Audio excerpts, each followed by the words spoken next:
On a ces rendez-vous mensuels avec chaque fois une intervention d'un partenaire. Alors c'est soit un partenaire avec lequel on a déjà fait beaucoup de choses, soit un partenaire plutôt en devenir. Donc concernant Universcience, c'est un peu entre les deux parce qu'on se connaît quand même très bien, on se côtoie dans un certain nombre de structures autour de l'éducation aux médias, évidemment de la culture scientifique. Je pense notamment à l'AMSTI, qui est l'association des musées et centres de culture scientifique dont les Francas sont membres, et évidemment la Cité et Universcience aussi.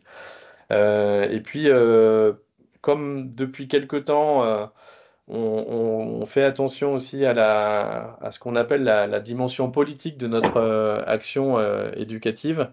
Euh, Juste repréciser qu'Universcience, mais vous allez le dire, c'est plusieurs établissements, dont le Palais de la Découverte, et que le Palais de la Découverte, si c'était nécessaire de le rappeler, a été créé au moment du Front populaire, et c'était vraiment un esprit justement de rendre la science accessible au plus grand nombre, à l'initiative d'un prix Nobel qui s'appelait Jean Perrin à l'époque, physicien français, et donc qui avait envie que la science sorte de sa bulle et voilà, de son, entre guillemets, de son élitisme. Et donc c'est vraiment les débuts de ce qui s'appelait à l'époque la vulgarisation scientifique et qu'on appelle plutôt aujourd'hui culture scientifique et technique. Voilà.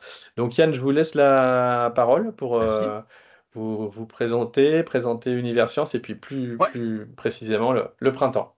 ça marche. Mais sans forcer le parallèle, pour rebondir sur ce que vous disiez, à la Cité des Sciences, c'est encore un autre idéal, parce que c'est presque géographique, c'est mettre dans le nord-est parisien, dans un quartier à la base une friche, quoi, un quartier populaire, justement un musée aussi qui va travailler sur la science, alors de façon différente que le palais.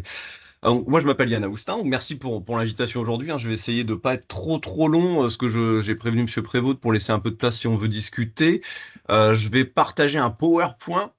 Avant de le partager, moi je travaille à la bibliothèque de la Cité des Sciences et de l'Industrie, donc moi je suis bibliothécaire à la base, donc je suis content de pouvoir parler de Kamishibai et tout ça, parce que c'est pareil, ça c'est un truc qu'on connaît bien dans la maison. Et moi, je travaille dans le département où on s'occupe de tout ce qui est l'animation, l'action culturelle et aussi les ressources, les bouquins et les ressources numériques. Donc, et aujourd'hui, alors je vais essayer ouais, d'arriver par un effet d'entonnoir bien classique au printemps de l'esprit critique en débutant avec Universcience, mais sans être trop long parce qu'effectivement, je pense que vous le connaissez quand même un petit peu la boutique. Alors, il faut que je chope la fenêtre avec le PowerPoint. Elle est là. J'espère que la connexion est pas trop mauvaise non plus parce que c'est pas forcément toujours fou chez moi. Vous me direz, sinon je couperai ma caméra, peut-être ça fera un flux un peu meilleur. Vous voyez le PowerPoint ou pas? Ouais, très bien. Ouais. Alors, hop, il clique, tout. Et alors, si je fais ça, est-ce que vous voyez mon doc Word? Non. Comme ça, vous avez pas mes notes, Hmm, c'est ça? Bah, c'est bien, non. comme ça, vous voyez pas mes notes, mais vous voyez toujours le PowerPoint. Alors, Universcience. Universcience, qui sommes-nous? Bon, en deux mots, c'est un EPIC, un établissement. Bon, voilà, c'est un statut juridique qui permet d'avoir à la fois des fonds publics, des fonds privés. Créé en 2009, à l'époque, en fusionnant le Palais de la Découverte et la Cité des Sciences et de l'Industrie. Ça dépend de deux ministères différents. Alors, principalement le ministère de la Culture qui assume l'essentiel du financement. Et aussi, par contre, le ministère de l'Enseignement supérieur et de la Recherche. C'est notre double tutelle. Donc, Universur, je vais reprendre les mots qu'utilise toujours notre président, c'est trois sites. Il dit c'est deux sites physiques. Le premier, la Cité des Sciences et de l'Industrie, donc dans le 19e arrondissement à Paris, porte de la Villette. Et puis, c'est le Palais de la Découverte. Le Palais de la Découverte, il est en travaux. Il va réouvrir en juin 2025. Et donc, en attendant, a été créée une structure éphémère qui s'appelle les Étincelles du Palais de la Découverte. Un lieu intéressant, en plus dans une optique éco-conception et tout, qui a été assez jusqu'au boutiste et plutôt réussi. Et donc, les étincelles, c'est dans le 15e. Et le troisième site, voilà, qu'à chaque fois notre président aime bien rappeler, c'est le média en ligne qui s'appelle le blob.fr, sur lequel il y a un tas de contenus. Et donc, en 2023, d'après les derniers chiffres que j'ai trouvés, on est à peu près à 2,4 millions de visiteurs dans l'année. Et évidemment, bah, vous êtes les bienvenus si vous les connaissez pas, ces lieux, comme vous l'avez dit, Monsieur Prévost, c'est des lieux intéressants pour des raisons assez différentes en termes de médiation, puisque c'est pas du tout les mêmes modalités de médiation, de vulgarisation scientifique, et puis c'est évidemment pas du tout les mêmes types d'architecture et de quartiers. Donc on n'est pas non plus sur des lieux qui se ressemblent très fort. Alors, ces lieux-là. Ça, c'est important que je mets une slide, même si je dis je vais essayer de pas être trop long. Ce sont des lieux qui se veulent accessibles à tous. C'est quelque chose qu'on aime répéter, parce que depuis son ouverture, alors la Cité des Sciences principalement, mais le Palais aussi, il y a un engagement pour faciliter l'accès vraiment à tous. Alors, ils le font concrètement comment? Enfin, on le fait concrètement comment? Avec deux leviers. Une direction dédiée qui s'appelle la DQA qui a pour mission de faciliter la venue des publics spécifiques, comme on dit en bibliothèque, le terme est pas élégant, mais voilà, tous les publics qui ont des besoins spécifiques. Et on leur propose à la fois des accès gratuits, mais on leur propose aussi des visites guidées, on leur propose, tous les panneaux sont en français, tous les panneaux dans les expos sont en français, j'ai oublié le terme, français simplifié, enfin pour que ça soit lisible pour tout le monde. Tout est accessible aussi bien en braille. Nous, on a une collaboratrice qui parle de LSF et tout chez nous. Enfin, il y a un vrai effort de fait là-dessus. Et il y a aussi des formations qui sont données par cette direction-là mince, aux accompagnants, aux accompagnateurs des groupes qui viennent. Et puis, bon, bah, il y a quelque chose de plus classique, qui est la politique de gratuité. Bon, là, je vous l'ai écrit, voilà, je vous le relis pas. Il y a à la fois pour les groupes et pour les visiteurs individuels. Comme on commençait en parlant de lieux, je me suis dit que le premier lieu, et vous m'arrêtez parce que sinon moi je déroule, le premier lieu qui pouvait être intéressant en fait à vous présenter, c'est une offre. Il s'appelle Science Actu. Science Actualité, Science Actu. C'est une offre assez chouette parce qu'elle est à la jonction entre les questions d'esprit critique et les questions de culture scientifique et technique. C'est ce qu'on appelle nous une expo magazine. Bon, le terme dit ce qu'il dit. C'est assez unique en son genre. C'est que c'est conçu par la rédaction de journalistes de la Cité des Sciences et de l'Industrie, en partenariat avec l'Association des journalistes scientifiques de la presse d'information, la JSPI. Et ça a une vocation simple, c'est décrypter, rendre accessible l'actualité scientifique et ses grands enjeux, exposer ce qui est nouveau, ce dont on parle, ce qui pose question, enfin la science en train de se faire. C'est un espace qui est construit en trois morceaux. Il y a un morceau avec des enquêtes, un autre morceau avec un mur de news et un troisième morceau avec l'espace vidéo. Les contenus, ils sont renouvelés tous les 6 mois. En ce moment, par exemple, on a une infographie. Oh, j'avais mis les contenus de côté, mais on a une infographie géante sur les pesticides. On a une enquête sur l'exploitation minière des océans. On a une autre enquête encore. C'est sur l'intelligence artificielle et l'éducation. Mais c'est renouvelé, je vous dis, tous les 6 mois, donc voilà, on oublie parfois ce qu'était avant. Ce qui est intéressant, c'est que les contenus de Science Actualité, ils sont mis à disposition gratuitement de toute structure d'intérêt public. Ils sont facilement exportables parce qu'en fait, on les envoie en format numérique. Ce qui se passe, c'est que les personnes qui réceptionnent ça, donc les structures, elles réceptionnent des panneaux en format PDF et puis elles sont libres de les imprimer dans les dimensions qu'elles veulent, sur les supports qu'elles veulent, et de les présenter dans leur espace. C'est bon, c'est une offre qui marche plutôt bien. On a 3 ans, je crois, d'enquête. Donc ça fait, enfin pas d'enquête, mais d'antériorité. Donc comme c'est renouvelé tous les 6 mois, 3 fois 6, voilà. On a 6 fournées qui sont toujours disponibles pour les partenaires, du coup, gratuitement à un instant T. On peut compléter assez facilement cette offre-là en allant puiser effectivement dans le blob parce qu'il y a 4600 vidéos à peu près à l'heure où on a écrit ça, dans le blob, dans le média en ligne. Donc il y a pas mal de matière. Et pour le faire, pour le coup, souvent on dit les choses sont simples, là elles le sont puisque c'est vraiment une convention, on peut pas avoir plus basique avec, en gros, vous êtes un établissement, une structure d'intérêt public, vous n'allez pas modifier les contenus, vous n'allez pas demander des sous aux gens pour venir voir l'expo, et voilà quoi. Et donc c'est gratuit pour toutes les structures d'utilité publique. Bon, c'était la première petite chose. Comme c'est un espace, on me dit on pouvait commencer par là. Après, comme on avait commencé au départ à se dire qu'on voulait surtout vous parler d'esprit critique aujourd'hui, on arrive au cœur du sujet.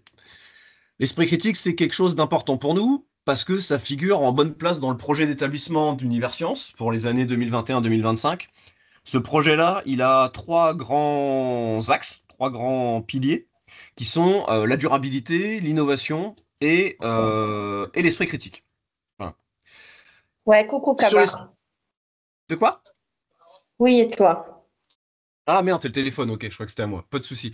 Sur l'esprit critique. Sur l'esprit critique, on est parti à l'époque, quand on a commencé à travailler la question, d'un constat qui est aujourd'hui largement connu, largement partagé. C'est presque un lieu commun aujourd'hui de le dire. mais c'était en gros celui qu'on baigne tous ou presque tous dans un contexte qui est marqué par une généralisation du doute, une perte de repères, une perte de confiance dans les institutions scientifiques aussi, hein, dans les institutions médiatiques pour une bonne partie de la population. Un contexte de production décentralisée de l'information, de circulation horizontale non modérée, comme on le dit souvent, voilà, avec les réseaux sociaux, les messageries Telegram, WhatsApp et tout le tintouin. Un contexte aussi, et ça on l'a vu il y a pas longtemps, avec notamment le logiciel de retouche d'images de Google là, sur les téléphones, là où créer des deepfakes, des choses assez bien fichues pour faire de la désinformation, ça devient presque à la portée de tout un chacun, hein.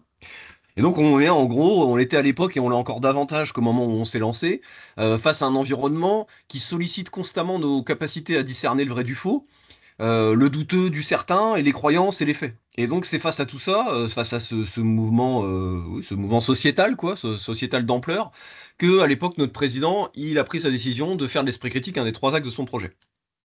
Nous, la première chose qu'on a fait, c'est on s'est dit de quoi on a besoin, et on s'est dit on a besoin déjà de parler un langage commun, mettre les mêmes mots hein, derrière la notion d'esprit critique, parce que on sait c'est une notion qui est très marquée politiquement, historiquement, et elle ouvre la porte à plein d'interprétations différentes. Et donc nous on avait besoin au départ d'un temps de calage collectif. Ce qui nous est apparu assez clair d'emblée quand on s'y est mis à travailler le sujet, c'était qu'il y avait un lien essentiel et assez facile, un lien intrinsèque entre la démarche scientifique et la notion d'esprit critique. Et nous, on pensait ça au moins à 2 niveaux. Le premier, c'est parce que l'esprit critique, c'est un élément constitutif de la démarche scientifique depuis la nuit des temps, hein. Si on veut jouer les vieux profs de philo, on peut faire remonter ça assez loin, hein. On pourrait parler des présocratiques, de Socrate, etc., avec la posture de l'étonnement, hein, le questionnement face au réel, la remise en question des évidences, quoi. Donc voilà, enfin, je fais pas le topo, le réel, voilà, la vérité qui se cache derrière, il faut la dévoiler avec le logos, etc. Donc on a là le premier mouvement, si on voulait faire un peu d'anachronisme, le premier mouvement d'une démarche intellectuelle qu'on pourrait considérer comme proto-scientifique et qui se fonde pleinement, pour le coup, sur une démarche, un exercice de l'esprit critique. Le deuxième niveau où on pensait que le lien se faisait naturellement, c'était que, quelque part, en retour, la méthode scientifique, telle qu'elle est aujourd'hui développée, elle offre un ensemble de protocoles, de façons de traiter, d'envisager une information, de la mettre à l'épreuve la mettre à l'épreuve pour en éprouver la solidité, la fiabilité, en la faisant passer à travers des filtres, des tamis, et à la fin du fin, arriver à... Et c'est ça l'enjeu, c'est notre président qui dit souvent ça, mais l'enjeu, c'est de permettre aux personnes de calibrer, il aime bien ce terme, mais il est pas mal, calibrer le degré de confiance qu'on peut accorder à une information en fonction de connaissances qu'on a et de méthodes qu'on a. Et c'est vrai que dans le fond, si on essaye de faire encore là, de la mauvaise philo et de faire du mauvais Bruno Latour, qu'est-ce qu'on fait dans un laboratoire de science à part essayer de passer au tamis méthodologique des informations, des énoncés pour voir lesquels résistent, lesquels passent le stress test et arrivent au Graal, au statut d'énoncés scientifiquement valables, hein, d'hypothèses sérieuses qui derrière vont pouvoir aller se faire regarder de près par le peer review et, et se faire un petit peu éprouver par la communauté scientifique pour finir d'en éprouver la validité. Donc nous, quand on s'est dit ça à l'époque, on s'est rendu compte qu'on avait des choses assez solides pour pouvoir avancer et qu'on allait pouvoir commencer à traiter le sujet de manière un petit peu construite avec des partis pris. Et donc, quand on s'est dit ça, on s'est dit quels angles on prend pour nos offres. On en a délimité 3. Bon, je vous les lis en 2 secondes. Connaître et repérer les biais cognitifs argumentatifs. Sujet qu'on voit beaucoup, hein. Moi, je pense qu'il n'y a pas une journée sans qu'on ouvre Le Monde ou je sais pas quoi, où il n'y a pas un article sur le biais de bidule, le biais de truc muche, voilà. Enfin, là encore, on voit bien que c'est un sujet qui travaille un peu la société. Être capable de différencier faits et croyances. Et puis comprendre le fonctionnement des médias et de l'information. Donc ça, c'est l'EMI hein, que vous connaissez bien. On a découpé nos offres comme ça, pour s'y retrouver aussi et arriver à éditorialiser un peu les choses. On a 3 grands objectifs qu'on s'est donnés. Le premier, c'est créer le dialogue, créer les conditions de dialogue et après le dialogue entre citoyens et scientifiques sur ces questions-là et sur les questions de science. En second, permettre l'encapacitation, bon, c'est joli comme mot, voilà, l'empowerment et le développement de l'esprit critique de toutes et tous. Donc là, vraiment sur la question encore d'aller chercher des publics qu'on va pas forcément chercher. Là, on va faire un peu la pub pour notre paroisse, hein. Les collègues ont par exemple mené un atelier d'éducation aux médias et à l'information avec des personnes dans le spectre autistique léger. Voilà, on pensait aussi à un moment aller voir en EHPAD, en se disant il y a un moment, c'est vrai qu'on s'occupe plus, on pense toujours aux jeunes et à l'information, quoi, et on oublie tout un tas de publics qui sont aussi concernés que les autres. Et puis, donc enfin, ce que je vous disais juste avant, c'est proposer la démarche scientifique comme une méthode d'analyse et de lecture de l'information utile et fiable. Et donc, pour atteindre ces trois objectifs-là, on a décliné des offres. La dernière étant le printemps de l'esprit critique, sur laquelle je vais un peu plus parler, de laquelle je vais un peu plus parler. Alors, on a en premier tout un tas de médiations. Alors, c'est-à-dire concrètement des ateliers, hein, beaucoup d'ateliers avec des classes, avec des groupes, parfois aussi avec des individuels. Bon, on sait que c'est plus dur, hein, c'est plus dur d'attraper le chaland qui vient à une exposition et d'arriver à le faire travailler sur des questions d'esprit critique. D'ailleurs, assez souvent, on a aussi pris le parti de se dire que on faisait rarement réfléchir quelqu'un en lui disant t'as rien compris, on va t'expliquer. Donc, on fait beaucoup de cheval de Troie, si je puis dire, et assez souvent, on préfère mettre du contenu, j'allais dire, qui permet de travailler l'esprit critique dans un tas de sujets, plutôt que proposer des choses qui sont très franches et directes sur l'esprit critique. Sauf dans le cas du printemps de l'esprit critique, mais j'en parlerai. Donc des ateliers, des conférences, bon classique aussi, des jeux aussi. On a inventé un jeu là il n'y a pas longtemps qui marche bien, la bibliothèque qui marche bien. Donc des médiations, une exposition, une grande expo qui s'appelle Esprit critique, détrompez-vous, qui a été co-construite avec Cap Science, qui est le centre de culture scientifique de Bordeaux, et qui sera présentée notamment à la réouverture du Palais de la Découverte. Ensuite, il y a le fameux Science Actualité dont je viens de vous parler, j'y reviens pas. On a aussi, nous, des collections, des ressources à la bibliothèque et sur le site web. On a un fonds dédié à l'esprit critique, etc. C'est un petit fonds, mais il permet quand même d'avoir une liste d'ouvrages intéressants, validés, choisis, sélectionnés. On a des formations via l'école de la médiation. L'école de la médiation, bon, vous connaissez peut-être, moi je ne connaissais pas, je dois l'avouer, avant de venir bosser à Universcience, qui a tout un volet de formation à l'esprit critique, à la méthode scientifique pour des médiateurs, pour des acteurs de terrain qui marchent assez bien. Je crois que leur calendrier est pas mal rempli, mais qui sont toujours ravis d'intervenir et dont c'est vraiment j'allais dire le fond de commerce, en tout cas la spécialité. Voilà. On a deux choses pour finir. On a le baromètre de l'esprit critique. Bah, faut me couper, hein, si quelqu'un veut dire quelque chose, n'hésitez pas. Le baromètre de l'esprit critique, c'est une enquête annuelle qui a été lancée, alors je sais plus s'il y a 3 ou 4 ans, avec l'idée de se dire, on voudrait connaître l'état des lieux de l'opinion, bah, comme une enquête, quoi, sur les questions de science et d'esprit critique. Et donc tous les ans, on fait le baromètre, on le met à jour et on le lance autour d'une nouvelle thématique. Et cette thématique-là, ça tombe bien, le monde est bien fait. On l'a choisi également pour le printemps de l'esprit critique. Voilà. Le printemps de l'esprit critique, je vais vous en causer. Je vous ai mis, quand je me suis dit que le PowerPoint vous l'aurez peut-être, je me suis mis, je vous ai mis du coup les liens, là, les liens web vers tout ce que je viens de parler, là, cette espèce de panel là, qui constitue l'offre de l'esprit critique. Vous avez tout là-dessus. Puis vous aurez les coordonnées à la fin aussi si vous avez envie de poser des questions. Alors le printemps de l'esprit critique, qu'est-ce que c'est? C'est au départ un événement adossé à la semaine de la presse et des médias à l'école, porté par le Clémy. Mais c'est un événement qui s'en est progressivement détaché, même s'il continue à travailler avec le Clémy, qui est un partenaire important et avec qui on bosse bien. Mais on s'en est un petit peu détaché pour élargir le champ d'action. C'est pendant, grosso modo, 2 petites semaines, un tas d'actions qui se passent à la Cité des Sciences, sur nos 3 sites, là, hein, le blog, la Cité des Sciences et les Étincelles.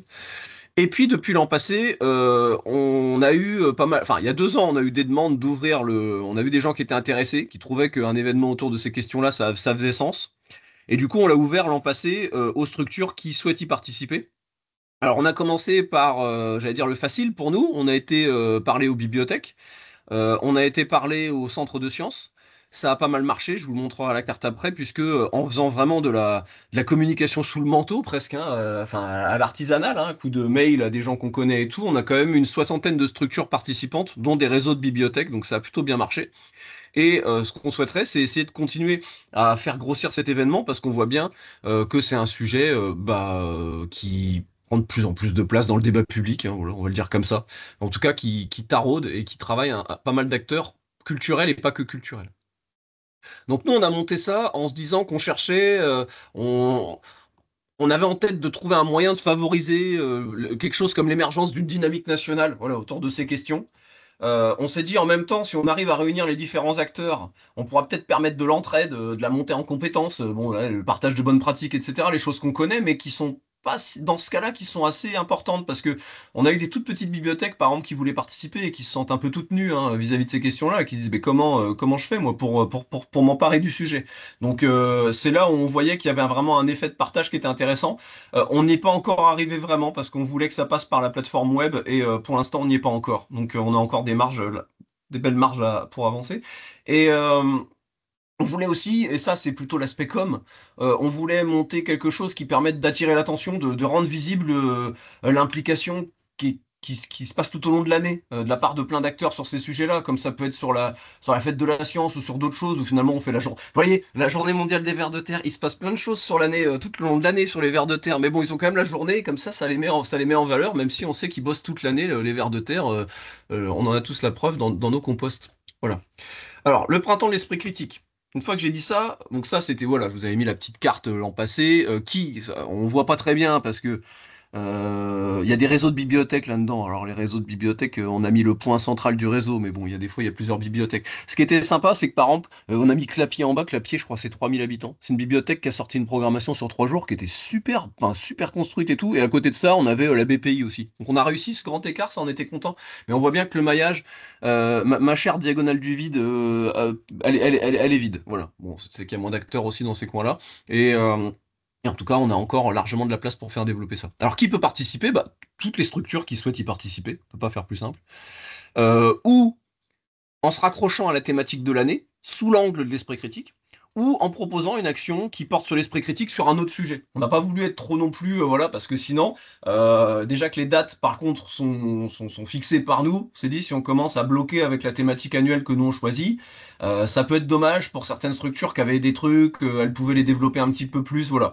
Donc nous, on a une thématique annuelle qui irrigue ce qu'on fait à Univers Science, mais et le baromètre, mais on force pas la main aux structures qui veulent participer. L'année dernière, on l'a fait évidemment sur l'intelligence artificielle, mais n'empêche, ça a permis d'avoir un peu de couverture presse supplémentaire, je pense, vu du sujet. Cette année, on voudrait travailler sur l'alimentation et les questions de nutrition, de santé, les influenceurs, les tout le tintouin, les Nutri-Score, enfin voilà.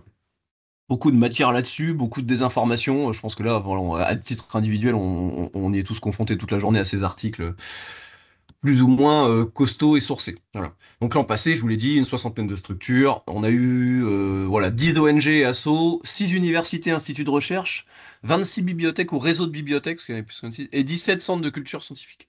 On a eu des demandes à l'international, mais on n'avait pas voulu ouvrir l'an passé. On a eu des instituts français notamment qui voulaient s'impliquer. L'ensemble des actions l'an passé, on a touché grosso modo, enfin le dispositif, parce que c'est pas nous, l'ensemble des acteurs, 30 000 personnes à la louche, avec 150 offres sur les 2 semaines de l'événement. Pour l'édition qui vient, hop la jolie affiche. Je vous l'ai dit, la thématique, ça sera l'alimentation, pour nous en tout cas. On aura la même chose, des offres chez nous, des offres, on espère, chez les structures qui ont envie de jouer avec nous à ça. On a les dates.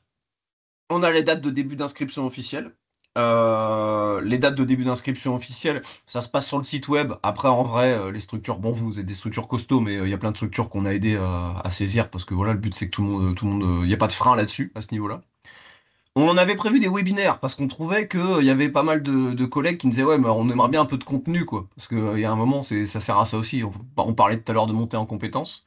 Donc on avait au départ on était ambitieux, on avait pensé à 3 webinaires, bon finalement on va en faire 2 parce que ça commençait à être compliqué. Le premier webinaire de lancement autour du 12 novembre, on aura Michel Dubois qui est un universitaire assez costaud quoi qui nous parlera d'esprit critique et on aura les 3 membres dont j'ai oublié le nom, c'est une honte. Les 3 membres du conseil scientifique du baromètre. En fait, on est allé chercher 3 chercheurs. Alors, il y a Irène de Margaritis, voilà, des pointures sur le sujet de l'alimentation pour nous aider à construire, à avoir un fond sur ces questions. Donc, le premier webinaire, il aura en gros présentation de la plateforme web en 5 minutes et puis du contenu sur l'esprit critique et du contenu sur la thématique de l'alimentation.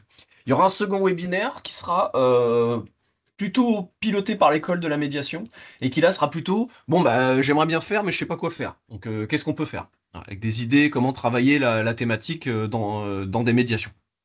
Bon, concrètement, je me suis dit, qu'est-ce qu'on propose aux participants? Voilà, il y a un moment, à part, je dis, webinaire, etc., qu'est-ce qu'on propose aux participants? Alors, Yann, ouais, j'ai fini, je suis trop excuse-moi, long. je peux pas te couper. Non, non, pas du Allez, tout. allez, dis-moi. Sur la diapo d'avant, les Ouais. dates pour le webinaire, début des inscriptions, c'est 2024 ou c'est pour l'année 2025 après la première édition? Alors, attends.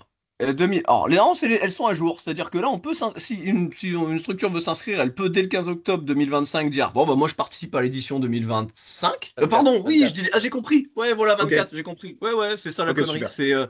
Elle est là, l'erreur. Hop. Et Non, en on live, on comme s'était c'est mis beau. d'accord avec Yann, c'est un test de lecture, ça s'appelle ça. Bah, ça marche, c'est Ah, bah incroyable. ça marche super bien. Merci Ouais, Simon en plus, c'est dur les d'avoir visios, on l'œil. sait jamais. C'est dur d'être captivant en visio, alors qu'en vrai, je suis passionnant. Bon, sur ces blagues, qu'est-ce qu'on propose? Qu'est-ce qu'on propose? Je vous le dis, on est quand même, enfin, on n'est pas là pour mentir. On est dans une logique de montée en puissance où on est parti d'une bidouille, hein, d'une semaine de la presse, et donc on est presque un peu dépassé par les sollicitations et tout. Et pour l'instant, je trouve qu'on ne propose pas encore assez de choses. Mais le but, c'est que chaque année, on en propose un peu plus. Cette année, on a les webinaires. Je vous dis, le but à terme est d'arriver d'avoir vraiment une logique d'échange entre les participants sur moi, je connais tel scientifique, il est génial, j'ai fait telle médiation, elle est bien, je te donne le protocole et tout. Donc cette année, c'est encore assez, bon, c'est pas très blockchain, c'est assez centralisé quand même. Donc cette année, on a des outils de com et de valorisation, ça c'est le classique, vous allez me dire. On a une couverture presse qu'on assure, mais que enfin, les structures participantes et les collectivités et tout, elles assurent aussi, mais nous on essaye d'avoir du partenariat presse nationale, donc on a de la com. On a, une fois n'est pas coutume, je vais vous lire la diapo, parce que à la limite, tout y est dessus. On a des protocoles d'atelier, le terme est moche, mais bon, vous voyez ce que ça veut dire. Des protocoles d'atelier, hors clé en main, qui sont, ouais, enfin, on a des protocoles d'atelier, en tout cas, qu'on est prêt à partager, voilà, tout simplement. On se dit, nous, on fait tel atelier à la cité, bah, en fait, il marche bien. Si une structure, elle manque d'idées, elle sait pas trop comment se lancer, on a les protocoles, on peut les passer de bon cœur, et on peut aussi à expliquer comment faire. Alors on le fait, ça aide des fois à accueillir des collègues sur place qui viennent assister à un atelier, et puis voilà, comme ça, et à la fin, ils savent le faire, ils ont le protocole, ils ont vu concrètement et ils font. Le deuxième point, c'est la mise à disposition d'espaces de la cité, parce que le palais est en travaux et les étincelles, c'est petit. Pour les participants, en fait, quand il y a des... C'est-à-dire que ça dépend pour faire quoi, mais c'est vrai que l'année dernière, par exemple, alors c'est pas n'importe quel participant, vous me direz, on avait accueilli le ministère de la Culture, qui avait fait ses journées rencontres culture numérique. Donc c'est sûr, c'est plus facile pour eux, comme ils nous payent, mais c'est normal. En tout cas, ça avait un sens parce que c'était sur l'IA et tout, donc ça nous allait très bien. Mais il y a on peut aussi, voilà, construire enfin oui, construire ensemble des offres dans les espaces. La mise en relation de l'ensemble des participants. Ça passe, je vous le dis, pour l'instant, c'est quand même très centralisé par nous, mais on l'a fait quelques fois et on s'interdit pas de le refaire pour, je vous dis, je sais pas, la bibliothèque de Blois, mauvais exemple parce qu'ils sont bons à Blois, mais la bibliothèque de Blois qui nous dit, je sais pas avec qui me mettre en lien, bon bah on peut aussi le mettre en lien avec le centre de culture scientifique à côté, avec un scientifique que nous on sait qui se déplace, enfin voilà, etc. Et puis donc les fameux webinaires dont je vous ai causé. Ça reste pour l'instant. Bon, c'est correct, ça fait que 2 ans, donc c'est la deuxième année qu'on l'ouvre, voilà. Mais on aimerait nous aller plus loin, voilà, on n'y est pas encore, on n'y est pas encore tout à fait à ce qu'on voudrait en termes de ce qu'on pourrait donner aux participants. J'ai essayé de pas être trop long, j'ai été plus long que prévu d'ailleurs, monsieur Prévost, j'ai désolé, mais j'ai fini, puisque si les choses que j'ai racontées vous ont intéressé, j'ai mis le mail. Bon, il y a le site web, évidemment, puis vous aurez le PowerPoint. Le mail de Valentin, qui aurait dû parler à ma place normalement, qui est le monsieur chez nous qui pilote le Printemps de l'Esprit Critique, le programme d'éducation aux médias à la formation de la bibliothèque, qui est dans tous les mauvais coups sur l'esprit critique, donc qui est la porte d'entrée assez évidente. Et puis après, pour le reste, et pour pas faire tout reposer sur Valentin, j'ai caché en bas à droite mon mail à moi, et vous pouvez aussi m'écrire, et des fois, ou d'où mettre en les deux, comme ça vous êtes sûr d'avoir une réponse pas trop lente. On essaie de répondre assez vite.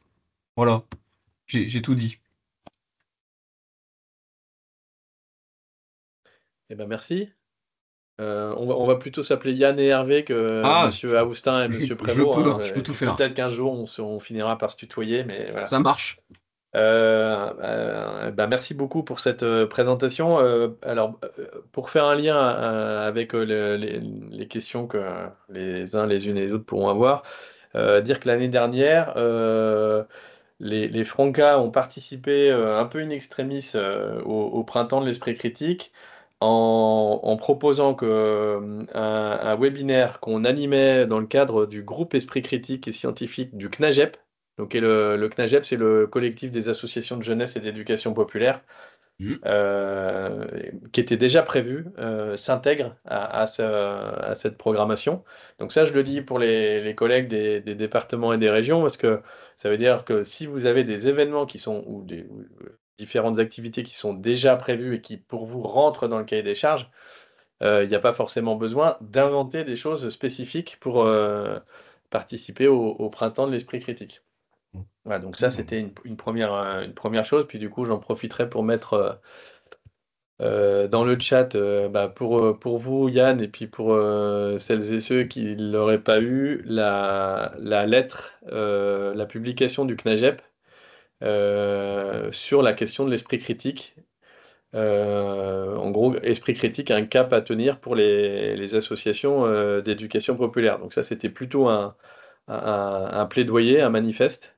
Donc, je l'ai mis là dans le chat et ça a donné lieu ensuite à une série de webinaires. Et donc, depuis maintenant 2 ans, il y a un webinaire par saison qui traite des questions de culture scientifique, d'éducation aux médias et d'esprit critique. Voilà. Donc, ça, c'était une petite page de pub. Et puis, effectivement, par rapport à tout ce que vous avez présenté là, je pense que ça donne du grain à moudre par rapport à l'articulation entre notre action d'éducation aux médias et à l'information, avec aujourd'hui une focale sur le traitement des fausses informations. On a un projet avec l'Association française d'astronomie qui s'appelle Infox sur le traitement des fausses informations scientifiques. Mais vous avez parlé de philosophie, on a un programme qui s'appelle Graines de philo qui peut aussi évidemment participer à l'esprit critique. On parlait de lecture et de bibliothèque, ben voilà. Culture scientifique. Je pense aussi après à des lieux, on a des microfolies qui sont animées par les Francas dans certains départements. Donc là, sans doute qu'il y aurait quelque chose à faire. Et puis évidemment, on a un programme qui traite des questions d'alimentation pour être sur le thème 2025, puisqu'on a un programme qui s'appelle Centre AR qui accompagne les centres de loisirs dans les questions de transition écologique. Et il y a une publication qui a été éditée il y a quelques temps sur l'alimentation dans les centres de loisirs, à la fois comme champ d'activité éducative, mais comme aussi évidemment sur la question de la gestion de l'alimentation dans la restauration collective. Donc, voilà. Du coup, moi j'ai une première idée qu'il faudra creuser avec les collègues qui s'occupent de ça, mais s'il y avait moyen d'organiser un événement pendant le printemps de l'esprit critique à la Cité des Sciences sur ces questions d'alimentation et de centre de loisirs, je trouve que ça pourrait être intéressant. Alors, eh ben, la parole est à la salle. Et oui, Florence, je suis d'accord, justement. Donc, vas-y, Florence, je te laisse poser ta question en vrai. Ta suggestion. Oui. Oui, oui, bonjour, donc Florence du 64 à Pau. Nous, on expérimente cette année des universités populaires de l'éducation et donc on a tenu notre première UPE là, le 21 septembre. C'était sur la question du parcours des jeunes aujourd'hui dans les évolutions de la société.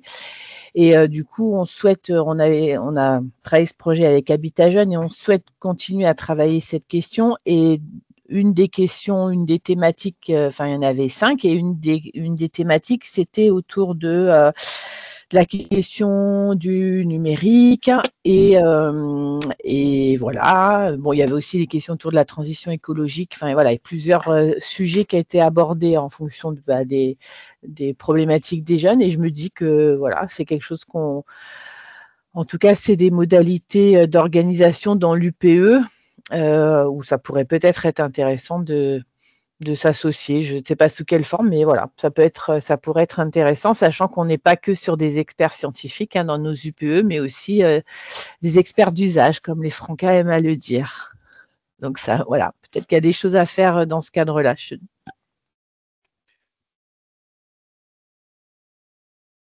Sur l'aspect, après, du coup, Hervé, vous me le direz. Moi, le dire Valentin, il est tout disposé aussi à cogiter avec vous s'il faut en passer par là pour voir quelle modalité de participation. Nous, on n'exclut rien. En tout cas, vous l'avez vu, c'est pas un dispositif où on est en. Le président, il veut pas en plus. Il nous a dit, on n'est pas là pour faire la leçon, machin. On ne commence pas, on travaille avec les gens. Donc, ok. Je connaissais pas. Alors, d'abord, c'est pas très célèbre, hein, le programme des UPE, parce que c'est très récent. En gros, il a 2 ans, ce programme, au sein des Francas. Donc, on s'inspire évidemment des universités populaires, de ce courant historique. Et voilà, nous, on essaye de le matiner à la sauce Franca, en regardant sur des sujets de société, en quoi ça impacte les acteurs de l'éducation et l'éducation en général, mais sans s'interdire aucun sujet, hein. Florence là, parlait d'une UPE sur l'habitat des jeunes. Donc au départ, on peut se dire, ça n'a pas trop de rapport. Et puis on a aussi des méthodes d'animation de ces universités populaires qui font que ça permet voilà, l'expression du plus grand nombre, y compris des gens qui sont un peu éloignés de ces formes habituelles de rencontres. Mais c'est vrai que voilà, une université populaire de l'éducation sur la question de l'alimentation, il y en a déjà eu une à Dijon en 2019, qui avait été très focalisée sur restauration collective. On avait fait intervenir des gens du groupement d'agriculteurs biologiques de la région Bourgogne-Franche-Comté. Et des gens qui, comme dit Florence, des experts d'usage, c'est-à-dire des gens qui sont aux manettes de restauration collective, donc y compris des techniciens. Ouais, donc ça pourrait être effectivement une idée pour 2025. Alors, est-ce qu'il y a d'autres interventions et questions, remarques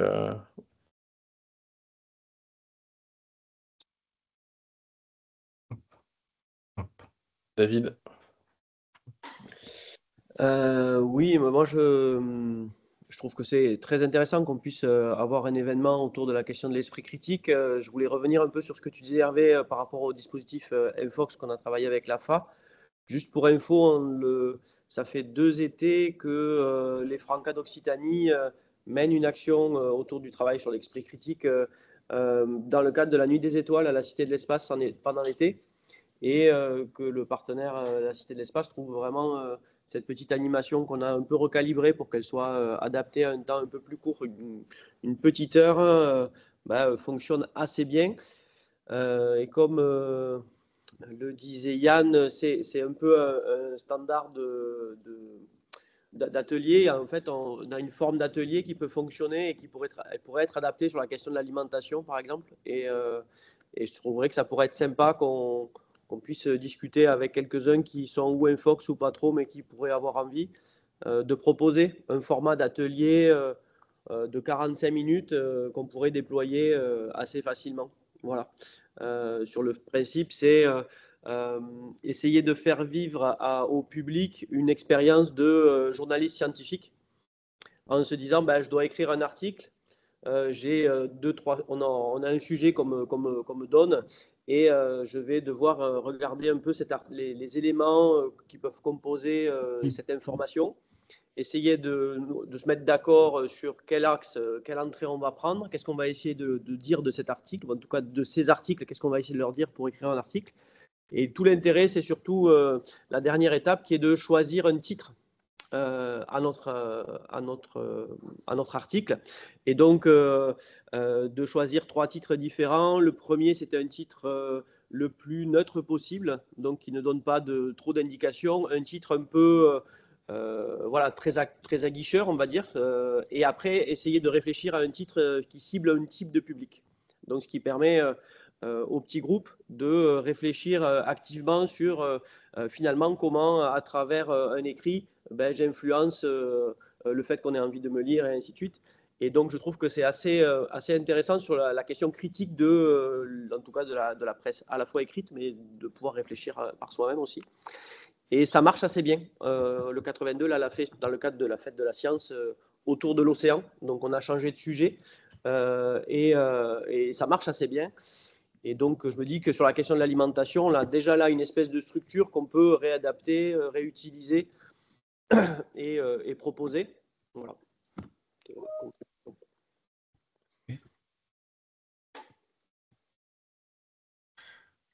Cathy, je te laisse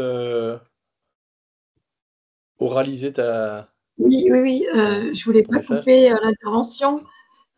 Oui, nous aussi, Infox, on le développe beaucoup sur le Puy-de-Dôme et notamment là dans le cadre du prochain festival qui va avoir lieu organisé par le conseil départemental le festival Connexion, et on va intervenir sur pas mal de, on va dire en milieu rural, sur des interventions spécifiques là, sur différents territoires, justement autour de l'éducation aux médias et à l'information, et notamment sur l'esprit critique. Et c'est vrai qu'on a de plus en plus de demandes, et le format d'1 heure peut être aussi intéressant à travailler. Et c'est vrai que jusqu'à présent, on ne l'a pas encore mis en place, et c'est vrai que ça permettrait de répondre à des demandes. Donc oui, je suis intéressée d'échanger avec toi pour voir comment on peut essayer de l'adapter.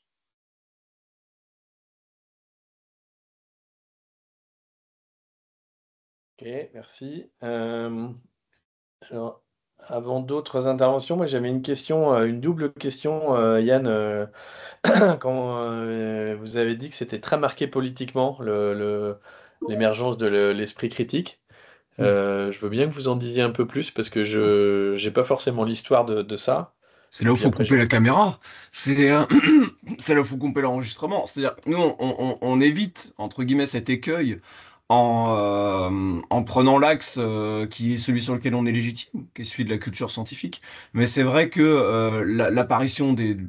Enfin, à mon sens, hein, je suis pas historien des politiques publiques, mais l'apparition des axes sur l'esprit critique qui correspond quand même à la période des attentats de Charlie Hebdo et voilà et compagnie. Et ça a été un moment pensé. Moi, j'ai lu ça et je l'ai lu, il me semble quand même, comme une forme de réponse tout ce qui a été pu mener sur l'EMI, hein, avec le soutien des DRAC et tout ça. Et après, je dis que c'est une forme politique parce que évidemment, c'est compliqué. Enfin, j'imagine que un ministre en exercice n'a pas la même vision de ce qu'est un bon exercice de l'esprit critique que Régis Debray, par exemple. Oui, on va prendre des choses assez simples. Donc c'est dans ce sens-là où je le disais que c'est politique, c'est-à-dire que c'est dans le débat public aussi parce que c'est porté par des gouvernements, oui, c'est ça, des majorités politiques à un moment donné. Et c'est politique dans ce sens-là. Mais nous, je vous le dis, nous, on le traite pas sous un angle politique. Ça nous évite aussi quand même pas mal d'écueils. On est, pour être encore une fois totalement franc, on est en train de travailler sur le prochain congrès de l'Association des bibliothèques de France qui aura lieu en juin prochain à Montreuil, qui sera sur les bibliothèques et l'esprit critique. On a fait la première réunion du COPIL. Ben, on est content d'avoir fait venir une chercheuse qui était qui travaille avec Elena Pasquilini, qui est une des pointures sur le sujet, pour nous poser un cadre. Parce que c'est parti très très vite sur la liberté d'expression, à la française, à l'américaine, le machin, qu'est-ce que j'exprime. Et c'est difficile hein, d'avoir un cadre serein pour travailler ces questions-là. Donc d'où l'intérêt pour nous et ce qu'on a fait au début de vraiment très cadrer les domaines d'intervention sur lesquels on se sentait d'y aller, avec des bases où on se sentait d'expliquer si on nous posait la question. Voilà. Ok. Non mais ok, c'était intéressant, important d'avoir cette précision parce que en fait, par rapport à la dimension politique de l'esprit critique, je pense il y a eu plusieurs périodes parce que tout à l'heure je parlais du Front populaire, on pourrait même remonter à la Révolution par rapport à l'émergence de cette question-là. Et puis après, il y a aussi les années 80 où c'était une autre dimension et une autre volonté politique de promouvoir l'esprit critique par rapport à l'émancipation. Et effectivement, je suis d'accord que les attentats ont donné une coloration esprit critique versus complotisme, en gros, hein, enfin, complotisme, terrorisme, etc. Donc effectivement, c'est à chaque fois des dimensions un peu différentes et c'est important qu'on les ait en tête parce que pour savoir comment on se positionne par rapport à ça. Nous, après, on est au Franca, enfin, je dirais encore plus clair là par rapport à la période politique qu'on vient de vivre au printemps dernier sur le fait qu'on a un projet politique au Franca. C'est-à-dire que notre action éducative vise à participer à la transformation de la société dans des perspectives qui sont posées tous les 5 ans dans un congrès. Voilà, politique ne voulant pas forcément dire politique Partisan. partisane, mais en tout Même cas, si voilà, on a clairement des orientations très très très fortes. Mais bon, ça c'est normal. Après, une association n'a pas le même registre d'action qu'une institution comme Universcience. Voilà, chacun a ses positionnements, c'est normal. Mais voilà, du coup, je pense que je vous solliciterai pour un webinaire du CNAGEP du groupe Esprit Critique, parce qu'il y a vraiment, parce qu'en plus, quand vous parlez des bibliothèques, ça me fait penser que les Francas font partie de l'Alliance pour la lecture, avec enfin, justement, le réseau des bibliothèques, le salon du livre de Montreuil, Et on a parlé là, il n'y a pas longtemps, dans cette alliance pour la lecture, d'organiser des journées en 2025 sur les questions d'esprit critique, de livre et démocratie. Enfin, donc, voilà, je pense qu'il va falloir qu'on fasse un peu le tri dans les choses qu'on a à faire ensemble, mais De toute façon, nous on est dispo, je pense, pour l'instant, encore avec plaisir, parce qu'on a des sollicitations, mais on arrive à les gérer. Et moi, je me suis noté dans un coin tout à l'heure de mail de dire à Valentin Caron, du coup, peut-être de revenir vers vous, Hervé, ou vers toi, si tu veux, sous 10, 15, 20 jours, quand ça vous arrange, pour rediscuter, réfléchir, quand vous aurez pu voir s'il y a des choses qui vous bottent ok. là-dedans. Et je vous ai mis le PowerPoint normalement par mail, mais il est gros. Alors, je sais pas si vous l'avez reçu. Comme ça, vous avez Ouais, les si, liens vers ce si, que j'ai raconté. Et je l'ai voilà. reçu. Alors là, c'est vraiment un aspect très technique, mais pour que je puisse le mettre sur notre intranet, il faudra que j'arrive à le réduire, mais je vais essayer de le transformer en PDF. Il Parce faut enlever les qu'au-dessus de photos, 8, peut-être. au-dessus de 8 Au pire, il y a MO, des je peux photos pas. à virer, hein. Il y a des photos à Ouais, virer, je pense, dans le tas, ça peut peut-être l'alléger, que déjà pas ok. mal. Mais ouais. Ça marche. Alors là, on va s'orienter vers la fin, mais c'est intéressant que tu parles de se revoir dans 10-15 jours, parce que le hasard fait que dans 10-15 jours, les Francas vont être très occupés, puisqu'on organise un festival qui s'appelle le Festival international des droits des enfants et de la citoyenneté à Paris, Mm. au 104, Ok, et que c'est pas loin. le 23 octobre, dans le cadre des visites culturelles de Paris qui sont proposées aux enfants, on est en lien avec la Cité des Sciences, et donc il y a plusieurs groupes d'enfants qui vont venir visiter la Cité des Sciences. Et cette opportunité de visite a donné lieu à la signature d'une convention. C'est la première fois entre la Cité des Sciences et les Francas. Donc c'est Géraldine Delaforge et Frédéric Desnoyers qui sont aux manettes de ça. Voilà. Et donc cette convention, elle dit que ça nous autorise à venir le 23 octobre, mais ça ouvre d'autres pistes. Donc il y a plein de choses là qui rentrent en même temps dans la même dynamique. Et effectivement, je pense que ça méritera qu'on se revoie. Parce que j'ai aussi Et entendu tout à l'heure que tu parlais de l'AJSPJ, l'Association des journalistes scientifiques, c'est ça? Mm. Ouais. Et Après, par rapport, on a une action radio, nous, au Franca, avec un comité de parrainage de Radio Franca. Et on s'était posé la question à un moment donné, c'était une suggestion d'Alain Sirou, qui est membre de ce comité de parrainage, qui est le rédacteur en chef de Ciel et Espace, et puis ancien chroniqueur sciences à Europe 1. Et il nous avait dit, ça serait bien que vous alliez voir cette association de journalistes scientifiques pour apporter cette dimension infox, science dans votre programme d'éducation aux médias. Donc, voilà encore une autre chose qu'on pourrait étudier, quoi. Bah, écoutez, en tout cas, vous avez les bons interlocuteurs, puisque Frédéric, avec qui on bosse, il est aussi enfin, c'est l'ADITI sur le printemps, et j'ai Géraldine Delaforge, elle est de la DQUA, donc le fameux service qui est aussi pour but que ça soit tout accessible, et c'est quelqu'un de super en plus, donc voilà. Ok. Je vous abandonne là, Euh, du coup? Je fais eh ben, comment? alors, je sais pas, je regarde juste s'il y a encore des demandes d'intervention, de questions, de précision. Et du coup, là, tout ce qui concerne les webinaires, les dates, les inscriptions, ça, on va le recevoir par mail. J'imagine que Valentin me l'enverra et après, je peux rediffuser. Alors, ouais, je vais lui demander. Je vais lui mettre dans le mail qui vous envoie les infos avec. Ok. Ok. Valentin. Alors, il y a Anne et Simon, ou Simon, qui veulent intervenir. Ouais. Bah, tout d'abord, merci pour la présentation, hein. Et je me posais la question de savoir si, alors concrètement, nous, il y a des collectivités, notamment une dans pas longtemps, qui nous a demandé d'intervenir auprès de ces équipes sur la démarche scientifique, justement, pour qu'ils puissent proposer des ateliers ou que les animateurs, animatrices soient formés là-dessus. Et vu que la présentation pour moi était bah, assez concrète, est-ce qu'il serait possible d'en réutiliser des parties dans ce cadre de formation? Ouais, Oui. Et après, ok. ouais, ouais, si, bah, carrément. Ouais, ouais. Ou juste pour diffusion, en tout cas, du printemps, parce que je pense que c'est des choses Aucun qui, à terme, pourraient les souci. intéresser, quoi. Ok, Aucun souci. bah, merci beaucoup. Et sachant que Simon n'a pas dit, mais c'est un des collègues de l'Île-de-France. Donc lui, il est aussi en proximité D'accord. géographique. Donc à un moment donné, il peut y avoir aussi des liens plus, Ok. plus physiques avec vos établissements. Ça roule. Ok. Euh, c'est noté. Alors. Est-ce que c'est bon pour les questions? Ah oui, et puis bon, mais du coup, il va falloir que je mette mon cerveau un peu au frais après, parce que ça fait, c'est un peu en ébullition. Mais on est aussi acteur du réseau des Expo-Sciences en France. Les Expo-Sciences, c'est des manifestations où les jeunes présentent des projets à caractère scientifique et technique qu'ils ont pu réaliser. Et, voilà, donc, il se trouve que c'est souvent au printemps, les Expo-Sciences.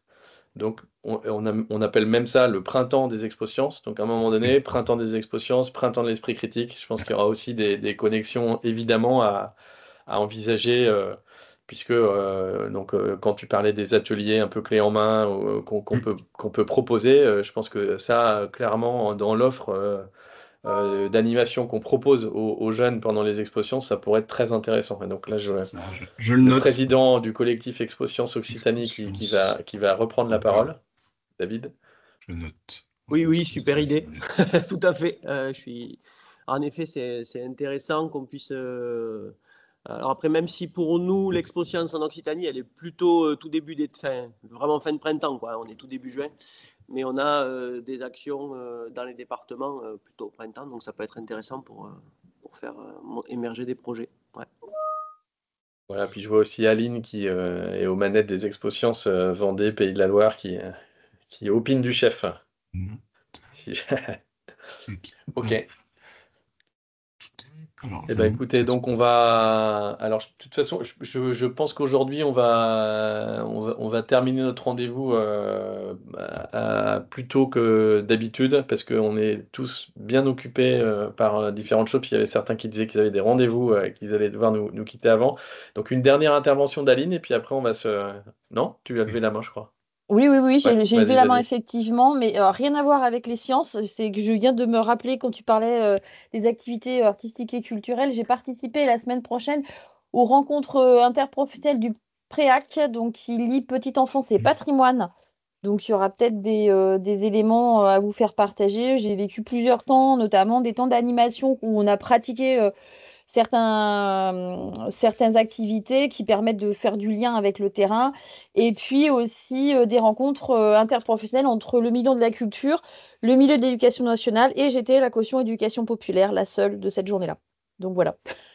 Ok. Donc, tu as participé, hein? Oui, Dans oui, ce que tu as dit, ok, ça marche. oui. Et il y a une prochaine rencontre qui a lieu, la deuxième rencontre du Préac qui a lieu à Laval.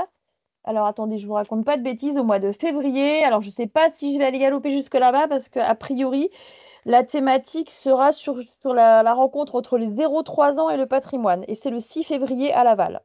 Voilà. Ok. Bon, du coup, pour tout le monde, Préac, c'est les pôles de ressources éducation artistique et culturelle. Il y en a dans toutes les régions de France avec des thématiques particulières. Et d'ailleurs, je crois qu'il y a, je sais pas s'il y a des Préac culture scientifique. Je sais qu'il y en a musique vivante, théâtre, patrimoine, lecture, mais voilà. Ok. Ça te dit quelque chose, Yann, des Préac Non. Et j'ai culture pourtant fait un scientifique? an à la DRAC et donc les préacs je vois assez et j'avoue que je pense qu'il n'y en a pas. Mais peut-être qu'il y en a eu depuis et que je sais pas parce qu'il y a tellement de trucs. Mais pas à ma connaissance, en tout cas pas à l'époque. Ah bah voilà une Pourtant, il y suggestion aurait qu'on des choses pourra. à dire parce que notamment sur la question du patrimoine bâti au niveau ADST, enfin, je pense la construction, le Ah fait bah que bien comment sûr. un arc en plein cintre il fonctionne, il y aurait des choses à dire là-dessus, quoi, je pense. Il y a des Ouais, liens à bien faire sûr. entre ça. C'est sûr. C'est l'opération C'est mon patrimoine dont je parlais en tout début a souvent donné lieu à des dimensions d'articulation entre éducation artistique et éducation scientifique, hein, ça c'est. Eh ben, écoutez, je crois que ça va être le mot de la fin parce que comme il y a, la réunion est en train de se déliter avec des départs des uns, des unes et des autres. Donc, bah, Yann, merci beaucoup d'avoir Merci à vous. voilà, investi ce rôle d'intervenant. C'était très intéressant. Et puis ça Ok. ouvre plein de portes. Donc par rapport à la cité, ben, on va se revoir vite, je pense. On va dire d'ici la fin de l'année, mais plutôt voilà, novembre-décembre. Et puis nous, on se retrouve les collègues pour le prochain rendez-vous des réseaux, donc au mois de novembre avec Milan Presse. Et puis pour ceux et Ah, celles qui viennent au festival, ben, on se retrouve le 21 octobre à Paris pour 4 jours bien denses. Voilà. Merci beaucoup, Yann, et merci.